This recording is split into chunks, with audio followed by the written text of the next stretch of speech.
आप सभी को इम्पल्स परिवार में बहुत बहुत स्वागत है। आज हम एक अगले डायमंड के साथ आपके साथ हैं। हमारे साथ है भाग्यश्री और ये बिलोंग करती है नागौर के डेगाना गांव को, एक छोटा सा गांव, और उस गांव की पहली डॉक्टर।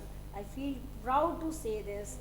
और अगर मैं बात करूं तो मैं खुद भी नागौर को बिलोंग करती हूं, और जो परिस्थितियां जहां तक है वहां एजुकेशन में काफ़ी अभी भी, हालांकि कर रहे हैं लोग बाग प्रोग्रेस, लेकिन अभी भी सिचुएशंस काफ़ी बैकवर्ड है। और वहाँ से एक धमाका करते हुए बच्ची ने जो रिज़ल्ट को क्रैक किया है, अपने गांव का रोशन नाम किया है, उसके लिए इसको बहुत बहुत बधाई। भाग्यश्री, कैसा महसूस कर रही हैं आप मैम? कैमरे को देखते हुए? मेरा यही था बस ये गोल के एक बार डॉक्टर बन जाऊं, तो बस आज तो बहुत खुशी हो रही है डॉक्टर बनने के बाद कि भाई मैंने अपना अचीव कर लिया गोल जो था मेरा। अपना गोल अचीव कर लिया। थोड़ी सी बात करना चाहूँगी मैं भाग्यश्री के बारे में। जब भाग्यश्री में अपने पास यहाँ आई और 11th में जब मैंने पापा से इनसे बातचीत करी, मैंने कहा सर बायो की और चलिए और बच्ची को डॉक्टर का सपना दिखाइए। भाग्यश्री हमारे कहीं थोड़ा बहुत डालम डोल हुई, मैडम कहीं गलती तो नहीं हो रही है, सारे बच्चे मैथ्स की ओर जा रहे हैं और मैं बायो की ओर, कहीं कोई, मैंने कहा 1% ही नहीं, मैथ्स और बायो वाले बच्चों के साथ हम कंपेयर करेंगे आपको। जिस दिन आप 12th पास करके और उसके बाद नेट के एग्ज़ाम को फाइट करेंगे, अपने अचीवमेंट्स को लेंगे, उस दिन हम बात करेंगे। अब कैसा लग रहा है? व्हाट वाज द चॉइस जो था वो सही था या गलत था? एकदम सही था। एकदम सही था। गांव की पहली डॉक्टर और मम्मी पापा के सपनों को पूरा करते हुए जिस दिन रिजल्ट आया, उसके बाद गांव में एक बड़ा जश्न मनाया गया। अखबारों में रोज़ फोटो आ रहे हैं, चर्चाएं आ रही हैं, पिता को बहुत सम्मान मिल रहा है, सबको मिल रहा है कि देखिए एक ऐसे गांव से एक बच्ची ने पहली बार, जाने कितने लोगों को इसने मार्गदर्शन दे दिया और आगे एक मुकाम दे दिया लोगों को कि आप भी डॉक्टर बनिए। बच्चों को बताना चाहेंगे कि क्या पढ़ने की स्ट्रैटेजी हुआ करती है आपकी? बस ये कि 6-7 घंटे अगर अच्छे से पढ़ लें तो इनफ है, मतलब नीट के लिए। और ज़्यादातर तो इतना डीपली पढ़ने की कोई ज़रूरत नहीं है, बस एनसीईआरटी पर मेन फोकस। मैंने खुद 6 से 7 बार एनसीईआरटी पढ़ चुकी हूँ मैं।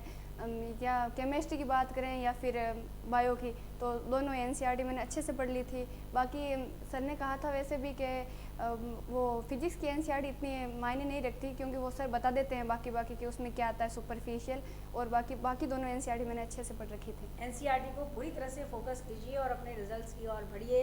लगभग 6 से 7 घंटे सभी बच्चे आपको बता रहे हैं कि मेहनत का कोई शॉर्टकट नहीं है, आपको मेहनत करनी ही पड़ेगी। लगभग 6 से 7 घंटे अगर आप सेल्फ स्टडी रहते हैं तो अपने रिजल्ट्स को अचीव कर सकते हैं। हुडा सर से रिक्वेस्ट है कि वो साफा इधर आइए, थोड़ा सा साफा पहनाकर बच्ची का सम्मान करें। हम मिस कर रहे हैं उस डीजे को, तालियों को और सब कुछ को। भाग्यश्री के पापा हमारे साथ हैं, हम चाहेंगे कि वो भी आए हमारे पास मंच पर। थोड़ा ही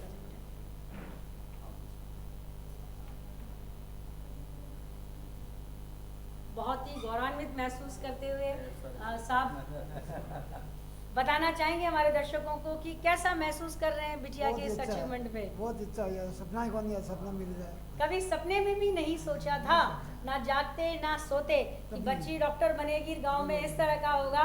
बहुत बहुत बधाई हो। खुशी के शब्दों को आंका नहीं जा सकता शब्दों में। ये इनका चेहरा, इनका चेहरे पे जो तेज है वो बता रहा है कि कितना गौरवान्वित ये महसूस कर रहे हैं। हमारे बच्चों को, दर्शकों को कुछ बताना चाहेंगे? बहुत अच्छा है, बहुत अच्छी हुई है, खुशी है। मगर गांव में डॉक्टर का भी सपना ही बन गया, गांव में डॉक्टर हो गए, पहली बार डॉक्टर बनी गांव, 7 गांव में। 7 गांव आसपास के ऐसे हैं जहां कोई डॉक्टर नहीं है और बच्ची ने ये इतिहास रचा। इसके लिए बहुत बहुत पूरे गांव को बहुत बहुत बधाई हो। मैं चाहूँगी कि हुड्डा सर कुछ कहें। दोस्तों, अभी सर ने बताया कि 7 गांव में कोई भी डॉक्टर नहीं है। देखो, अपन को अब जागरूक होने की आवश्यकता है, क्योंकि जब जो टैलेंटेड है वो सब गांव में भरा पड़ा है, और वो इतना भरा पड़ा है कि जो भी रैंक आ रही हैं या जो टॉप रह रहे हैं, आज अपन किसी की चाहे मेडिकल की बात करें, चाहे आईआईटी की बात करें, पिछले ये कह सकते हैं कि 10-11 साल से जो मोस्टली जो वर्चस्व रहा वो गाँव का रहा है। लेकिन पहले पता नहीं था, क्योंकि दोस्तों सफलता के लिए बहुत समय लगता है, बहुत समय लगता है। कभी कभी किसी इंसान को, किसी परिवार को, थोड़ी देर पहले दादाजी बता रहे थे कि हमारे परिवार में हमें संघर्ष करते करते आज 20 साल हो गए, 20 साल बाद सफलता मिली है। यहाँ इधर बता रहे हैं कि वो क्या हुआ, मेरे को 20-25 साल हो गए संघर्ष करते करते, और उसके बाद मैंने थोड़ी सी एक एजुकेशन में चिनकारी देखी है। तो देखो, एक एजुकेशन ऐसा है जहाँ आप बहुत कुछ अच्छी हाइट प्राप्त कर सकते हो, कुछ भी कर सकते हो। अगर आपके पास एजुकेशन है, सब कुछ है, यानी एजुकेशन आपके पास, पूरा वर्ल्ड आपके हाथ में है। और अगर एजुकेशन नहीं है दोस्तों, कुछ नहीं है। क्यों? क्योंकि जिस दिन आपने कॉलेज में पैर रख लिया, एक अच्छी कॉलेज में पैर रख लिया, वहाँ एक आपकी इंटरनेशनल कनेक्टिविटी बढ़ जाएगी। और वो कनेक्टिविटी आपको उस जगह ले जाती है कि क्यों वहाँ जाने के बाद अपना परिवार एकाएक उड़ जाता है। क्यों उड़ जाता है? क्योंकि वहाँ अपन को पता है कि अब आगे करना क्या है। यानी पहले गलती की होगी, आगे जिंदगी में कभी कोई गलती नहीं करनी है। ये वो प्लेटफॉर्म सिखा देता, वो एक अच्छी कॉलेज सिखा देता दोस्तों।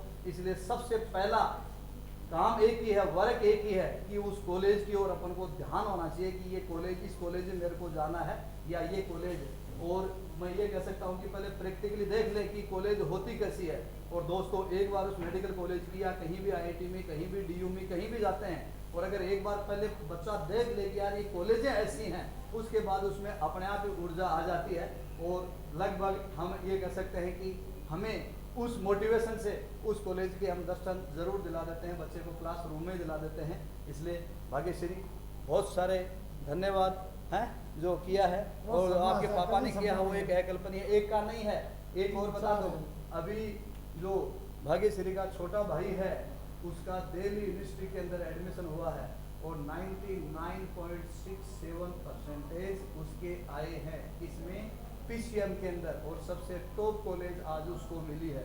और वो भी ये कह सकता हूँ, ये परिवार अब नहीं है, लेकिन 5 साल बाद में इसी परिवार से बहुत अच्छे डॉक्टर होंगे, बहुत अच्छे IAS होंगे। और ये कह सकते हैं कि जो आपने 15-20 साल जो सपना किया है, वो ये कह सकते हैं कि आने वाले पीढ़ियाँ के दर पीढ़ियाँ आपने एक बहुत उस परिवार को एक नागौर के अंदर अच्छी हाइट पे पहुंचा दिया है। तो बहुत सारा शुभकामनाएं, धन्यवाद आपको। और अभी 2 बच्चे और है, यानी परिवार में दोस्तों एक चीज़ और बता देता हूँ, ये कहीं कहीं परिवार मिलता है। इस परिवार में सारे के सारे बच्चे 10वीं या 12वीं में 90 एबव है, सारे के सारे। एक नहीं है, अभी जो इनका ही जो भाग्यश्री का छोटा भाई है उसके 97% 12th में आए हैं। इतना ही उसके जो 10th में उसके 85 स्कोर था, लेकिन 12th में उसने 97 लिए है। और फिजिक्स केमिस्ट्री मैथ्स में 100% मार्क्स लिया और वो DU में गया है। तो हम कर रहे हैं छोटे भाई के लिए एक IAS का सपना लिए हुए हैं कि वो IAS की तैयारी करे। और तू PG के बाद कम से कम PG वहाँ करे जहाँ एम्स से हमारा एक सपना है कि न्यूरो के डॉक्टर बने, एम्स के अंदर से PG करे। बिल्कुल करेगी? पक्का? ढेर सारी शुभकामनाएं सर आपको। तो हमें बहुत बड़ी बात बताई कि education is the key to all the success. यानी अगर आपके पास एजुकेशन है तो एजुकेशन किसी की जागीर नहीं है, चाहे गरीब हो चाहे अमीर हो, जो इसमें करेगा वो सफलता के मुकाम को निश्चित हासिल करेगा। तो बढ़ते रहिए एजुकेशन की ओर और लेते रहिए। Thank you so much. Thank you.